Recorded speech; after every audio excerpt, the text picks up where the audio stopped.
Vamos então dar início aos trabalhos. Estava confirmada a presença do Ministro da Educação, da Ciência e da Inovação, mas o imprevisto de última hora impede o Ministro de estar aqui e, por isso, vamos aos trabalhos deste congresso. E começamos com alguém muito especial. Ela recusa encaixar na moldura e na ideia que temos do tempo atual. Não há barreiras de tempo para esta mulher. Gosta de olhar para o futuro e dizer que tudo é possível e as tecnologias são uma ferramenta. Não devemos ficar reféns dessas tecnologias. Por isso, para aqueles que têm medo da inteligência artificial, ela diz que a inteligência artificial pode ajudar-nos, e vai explicar como, a desenvolver as próprias capacidades e o próprio pensamento humano. Vamos dar as boas-vindas a Erica Organge.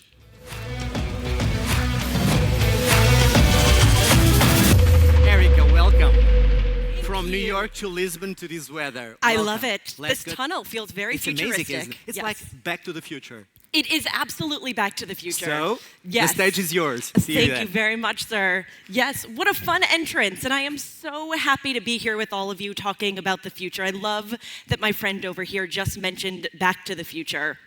And the visual we often get when we think about the future is this. Oh, is this not working? That feels very anticlimactic. There we go. This is what we think about. It's tempting to imagine the robots, the flying cars, all of these things right out of a sci-fi novel. But I will tell you that much of the future that we are moving into doesn't look like this. It actually looks like this. Who's familiar with the ink blot tests? What the future is showing us is that it is all about our perception of it. Some might see a butterfly, some might see a bat when they look at this. I actually showed this to my 8-year-old son, and he goes, that is definitely an upside-down superhero. And depending on how we see things, that informs our view of the future, because the future is ambiguous. It's not linear. And it's not going to follow the pathway that we think it's going to progress along. It is messy, it is abstract, and it is much harder to define. And when we think about this notion of discovery, and what it even means to be an explorer going into the future, discovery is about looking at the same thing as everybody else, but thinking about it differently. And one of the things that we know is that it's not just going to be about one future, but multiple futures. And why is that?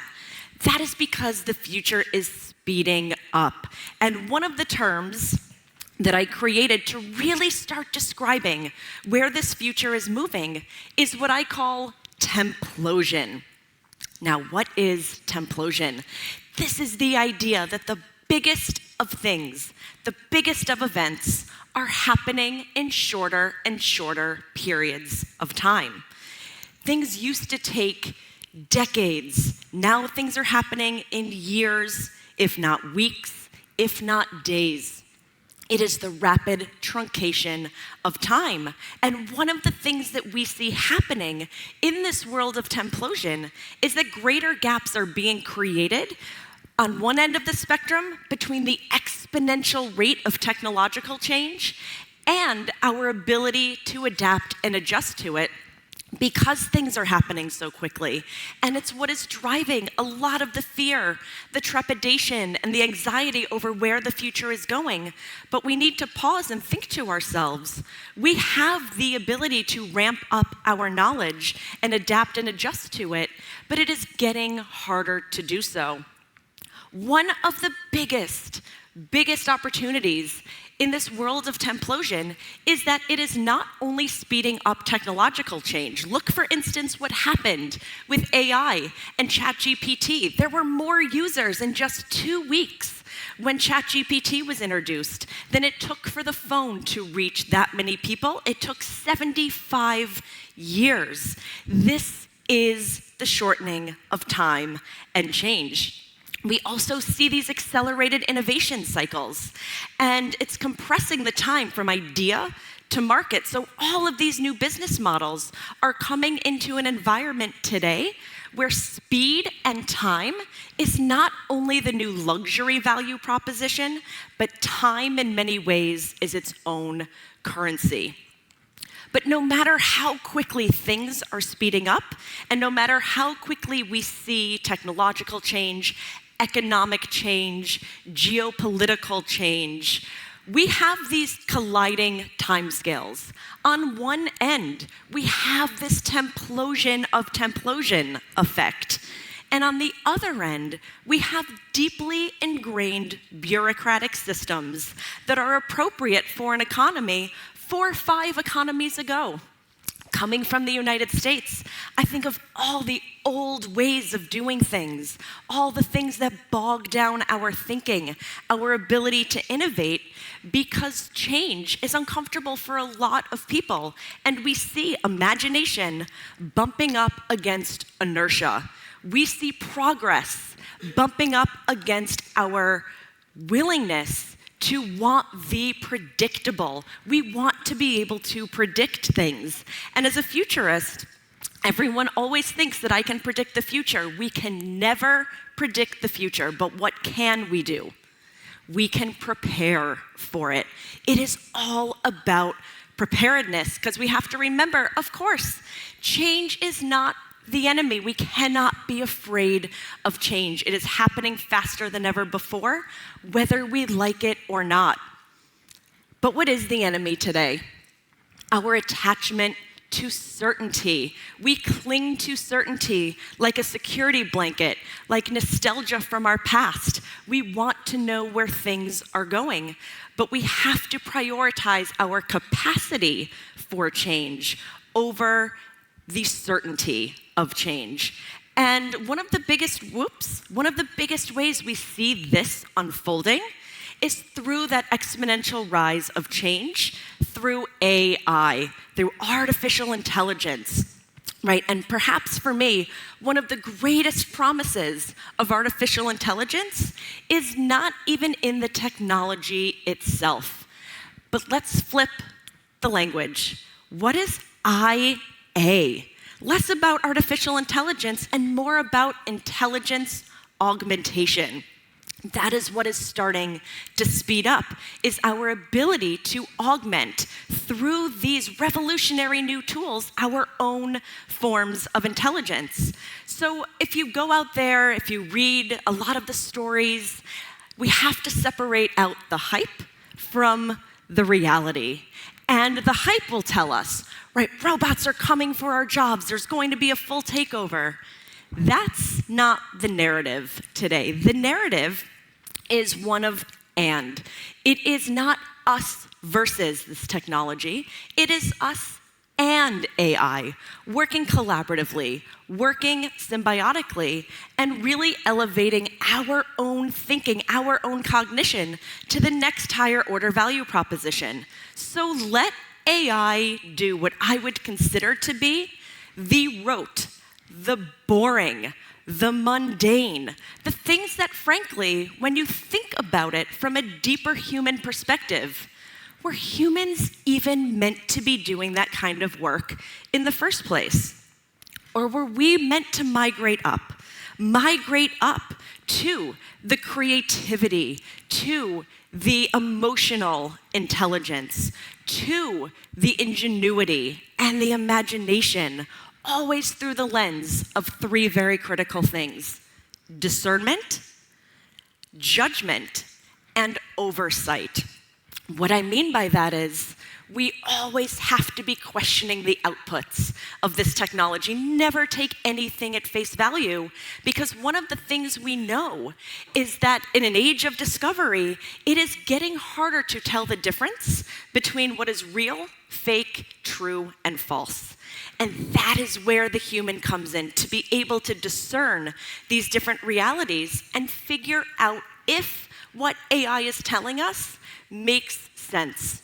So it's all about the complementarity of our skill sets, right? Let the AI do the number crunching. Let it even do some of the baseline analysis.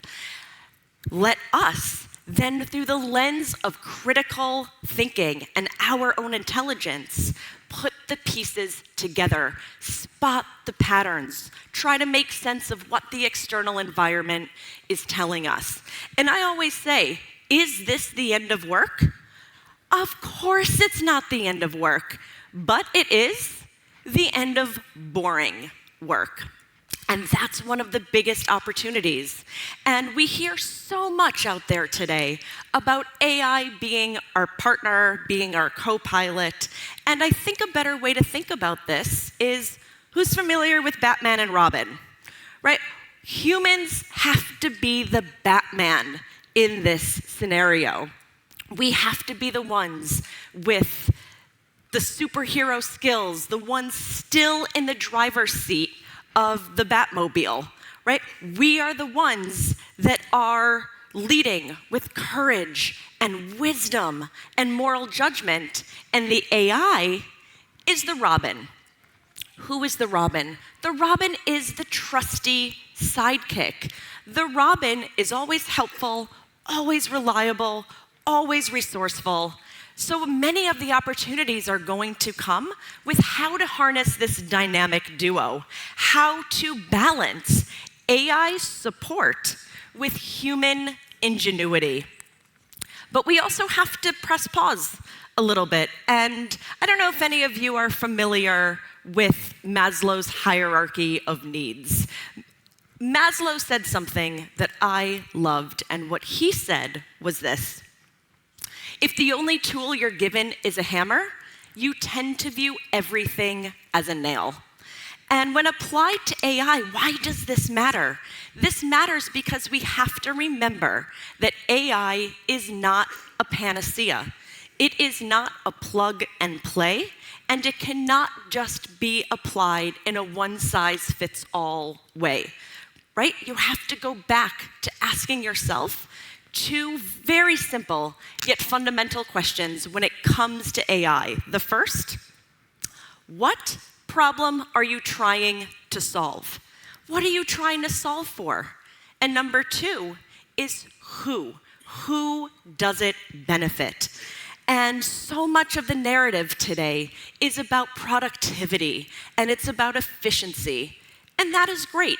Both of those things are going to be reinvented by AI. But it is also about redeployment. And what do I mean by that? We have to think about how we redeploy human time and human talent in completely new ways, as almost we had a blank canvas in front of us to fully reimagine the types of jobs, the types of tasks, the types of cognition that we want humans to do. So it's not just about cost cutting, and that's only one very small piece of the puzzle. It really is about reallocation and redeployment. And let the humans, right? Let the humans focus on the truly novel ideas. What is going to be one of the biggest opportunities in the future is that we will need people who can understand both the technical and the human side of problems. That sort of thinking is going to be hugely valuable going into the future. And the future will need people who can see the big picture across disciplines, cross-disciplinary thinking, so that it's not just about human needs, and it is not just about AI needs, but it is about a true blending of both. So we hear so much about be a specialist. All of you might be a specialist in what it is that you do, but the future is not going to need specialists. The future is actually going to need generalists. A generalist is someone who can connect anything to anything, see patterns across patterns, solve problems by borrowing solutions from completely new and different domains. So tomorrow's breakthroughs are not going to come by knowing more and more about less and less. It'll really come from knowing enough about just enough of everything to see those patterns and really to build those bridges that nobody else is seeing or identifying, because today's leaders are not going to choose between technology and biology or data and design. Tomorrow's leaders are going to seamlessly weave them together and create entirely new and novel solutions that specialists could never have imagined. And if this feels very appropriate for me being in Portugal, but I started calling this whole idea the Magellan Principle, right? And then I'm like, I'm going to Portugal, and the Magellan Principle seems so apropos here. And what is the Magellan Principle? This really is about the fact that the future will not just belong to AI or humans, but both together, that not just co-create, but really see the future through the lens of Magellan, through the lens of co-discovery. And it goes well beyond today's creative applications. What if AI's destiny isn't to be the next Picasso or the next Hemingway, right? We hear all of these stories about how AI can create art and music and literature. And much of that is very much up for debate, right? That's its own conversation as to whether or not it can actually do these things. But what if its destiny is to be the next Magellan? What if it really is about the bridging of business and science and delving and charting into completely unknown territories and illuminating possibilities that we cannot even begin to see yet? So one of the greatest promises of AI is the potential to take innovation exponential across all fields, across energy, healthcare, medicine, food, agriculture, genetics, materials technology, you name it. And without human limitation, right? It's always us that can bog a lot of this thinking down. AI can go through far more data, far more quickly than any human could. And if we think about it, if we can use one exponential technology, in this case AI, and combine it with another exponential technology, for example, quantum computing, you think about what the combination of these two hugely disruptive and transformational technologies can do together, and the possibilities for research, innovation, and discovery become not just even more exciting, but effectively limitless. So just like Magellan and his peers in the age of exploration, right, they're colonizing different places. The first to claim the intellectual property around a lot of these new discoveries. Just think what this could do to personalized medicine or drug creation. The fact that AI was able to create the world's first new antibiotic in a matter of months. A new antibiotic had not been created in 60 years, right? This is the Templosion effect of time. Just think about who and what will own these technologies and how it could possibly change the future.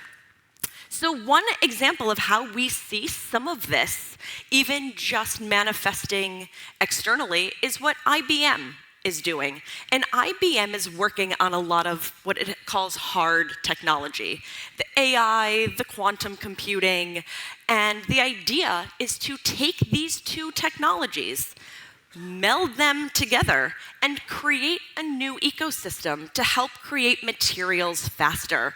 And these hubs are really integrating new breakthroughs across disciplines, right? And it is taking handfuls of generalists, not industry specialists, and it is combining their thinking as a business with not just the scientific community, but with the academic community. They have a partnership in the United States with the Cleveland Clinic.